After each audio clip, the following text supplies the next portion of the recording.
Di Indonesia juga sudah ada perusahaan yang menggunakan blockchain loh. Blockchain sendiri nggak hanya dipakai buat Bitcoin aja, tapi bisa juga buat mata uang kripto lain. Sekarang gimana konsep dari blockchain? Nah, blockchain udah dipakai sama perusahaan-perusahaan besar. Salah satunya, halo, balik lagi bareng gue Felita. Kali ini gue akan jelasin apa itu blockchain dan apa aja sih manfaat dari blockchain itu sendiri. Tapi sebelum gue mulai, jangan lupa like, subscribe, dan aktifkan lonceng supaya kamu selalu dapat notifikasi terbaru dari kita.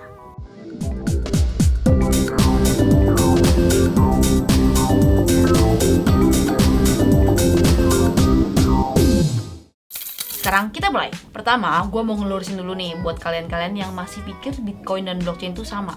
Jadi Bitcoin dan blockchain itu beda. Bitcoin itu mata uang digital atau aset kripto, sedangkan blockchain tempat di mana Bitcoin bekerja. Jadi blockchain ini semacam teknologinya. Keduanya adalah hal yang beda, tapi memang saling terkait. Itu kenapa orang-orang sering bilang Bitcoin dan blockchain ini sama. Blockchain sendiri nggak hanya dipakai buat Bitcoin aja, tapi bisa juga buat mata uang kripto lain, seperti ETH yang punya blockchain sendiri namanya Ethereum. Nah, blockchain juga bisa dipakai buat hal lain yang nggak selalu mata uang digital aja. Oke, kita lanjut ya. Nah, blockchain dalam istilah paling sederhana nih, merupakan serangkaian catatan digital yang dikelola oleh sekelompok komputer yang tidak dimiliki oleh satu entitas tunggal. Masing-masing blok data ini, kenapa namanya blok, itu diamankan dan diikat satu sama lain menggunakan rantai prinsip kriptografi. Kenapa namanya chain? Jadi blockchain. Bloknya nih dirantai pakai prinsip kriptografi. Jadi jaringan blockchain tidak memiliki otoritas pusat. Sistemnya benar-benar terdesentralisasi. Semuanya tidak terpusat. Artinya, semua pengguna yang mau bergabung di blockchain bisa melihat dan ikut mengelola semua kegiatan pencatatan yang ada di dalamnya. Kalau kamu ikut nyatet transaksi blockchain, kamu juga bisa. Oke, itu pengertian singkat soal blockchain. Sekarang gimana konsep dari blockchain? Nah, untuk ngerti konsep blockchain, ada 4 konsep nih yang harus kita pahami. Yang pertama, terdesentralisasi atau tidak terpusat. Yang kedua, kesepakatan atau konsensus. Yang ketiga, immutable atau tidak bisa diubah. Dan yang keempat, transparan. Nanti kita bahas ya masing-masing konsepnya. Nah, konsep blockchain ini kalau dianalogikan simple banget ya, kayak kalian ngerjain soal yang ada di Google Dokumen, yang aksesnya terbuka bagi semua orang. Nah, dalam Google Dokumen ini, bila dibuka di komputer manapun, isinya pasti sama. Nah, ini yang disebut terdesentralisasi. Jadi, semua orang bisa akses dokumen yang sama. Nah, bila ada perubahan yang dilakukan oleh salah satu pihak, maka semua orang yang buka Google Dokumen tersebut bisa lihat juga. Ini yang bisa kita sebut sebagai konsep transparan. Nah, sekarang kita lihat isinya nih. Dari soal yang ada di Google Dokumen itu, ada pertanyaan yang perlu dijawab oleh semua orang yang buka Google Dokumen itu.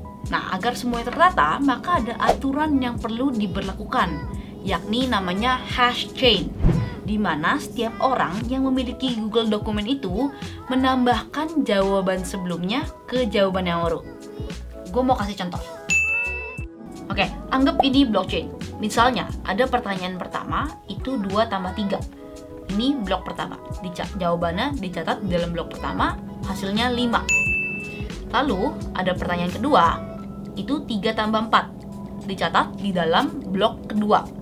Nah, tapi menggunakan aturan hash chain, jawaban blok kedua harus ditambahkan dengan jawaban blok pertama. Jadi jawaban blok pertama tadi 5, dan pertanyaan blok kedua adalah 3 tambah 4, sama dengan 7. Tapi daripada jawaban 7, kita harus tambahkan dengan 5. Jadi jawaban blok kedua adalah 7 tambah 5, sama dengan 12.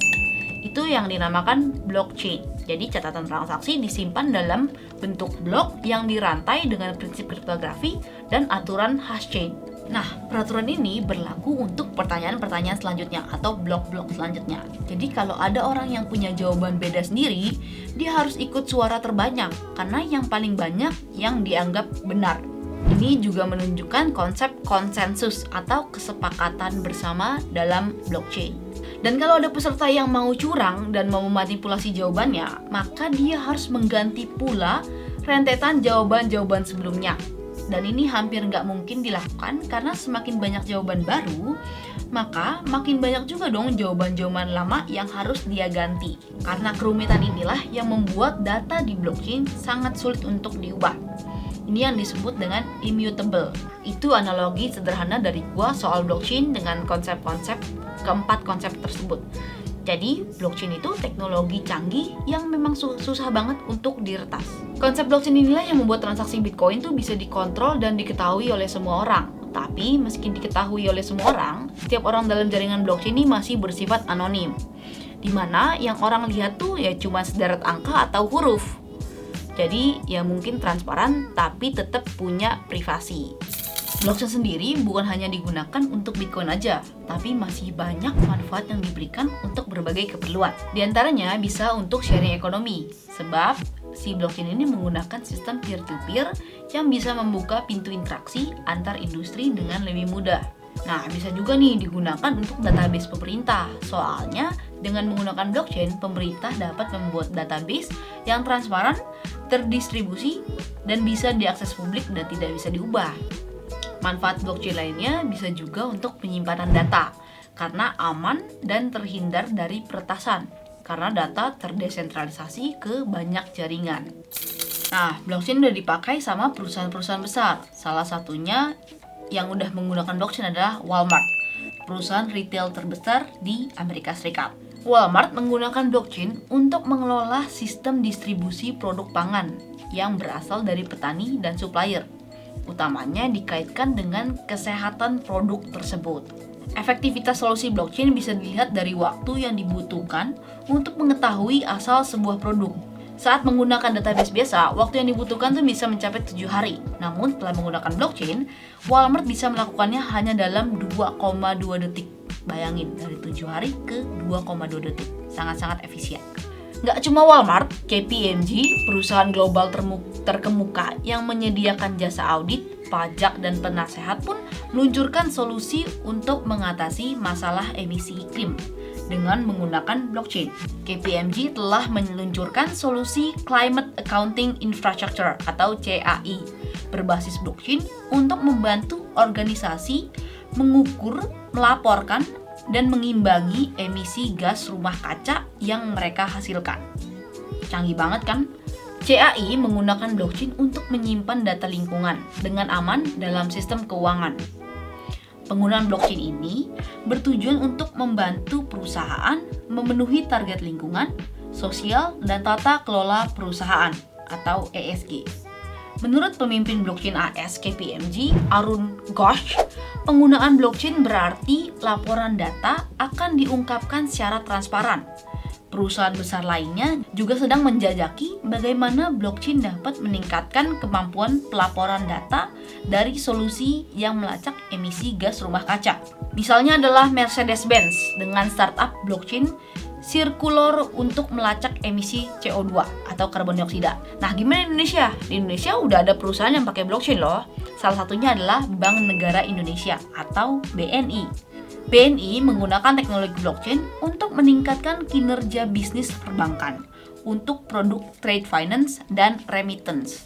Nah, penggunaan blockchain pada transaksi trade finance dapat memberikan kemudahan berupa akses dan validasi dokumen yang dapat dilakukan secara real time melalui sistem yang terintegrasi antar anggotanya. Nah, sedangkan untuk transaksi remittance, blockchain digunakan untuk pertukaran data secara real time dan aman karena data telah terenkripsi ke seluruh anggota blockchain. Selain perusahaan yang gue sebutkan tadi, udah banyak banget perusahaan terkemuka yang pakai blockchain. Lo bisa lihat di gambar-gambar berikut ini.